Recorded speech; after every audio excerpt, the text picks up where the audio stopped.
आप हिंदी भरते हैं, अगर आपका माध्यम भी मेंस में हिंदी रहा है तो आप हिंदी में ही प्रेफर करेंगे देना।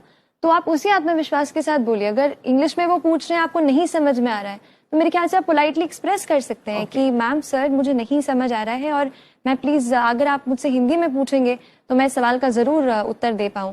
उस वो एक जो पेन पॉइंट आएगा, 1-2 सेकंड्स जब हमें लगे कि हम फंस गए हैं, उस वक्त भी आपको अपने आप को, मैं कहती हूँ, मोटिवेट रखना है। उन 2-3 सेकंड्स में अपने आप को बताना है कि नहीं कोई बात नहीं, मेरे साथ भी ऐसे मोमेंट्स आए पर मैंने अपने आप को कंपोज कर लिया कि कोई बात नहीं। तो उस वक्त आप अपने आप को कंट्रोल कर लें तो मुझे ये नहीं लगता कि माध्यम एक ऐसा करना शायद आपके लिए जरूरी होगा कि मैं हिंदी में ज्यादा कंफर्टेबल हूं तो मैं हिंदी में ही बात करूंगा। बोलिए। मेरा नाम शिवम पांडे है। सबसे पहले तो आप सभी को हार्दिक शुभकामनाएं इतने कठिन एग्जाम को क्लियर करने पे।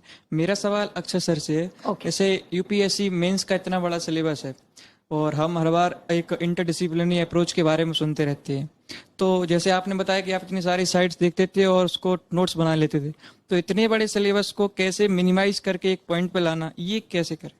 ओके, बहुत अच्छा सवाल पूछा आपने, क्योंकि बिल्कुल सोर्सेज काफ़ी रहते हैं और कंटेंट को छोटा करना होता है। तो सबसे पहले तो अपने सोर्सेज लिमिटेड रखिए। तो मैं जो है बेसिक बुक्स फॉलो करता था। फॉर एग्जांपल अगर मैं मॉडर्न हिस्ट्री पढ़ रहा हूँ तो सिर्फ स्पेक्ट्रम पढ़ूंगा, उसके अलावा कहीं देखूंगा भी नहीं।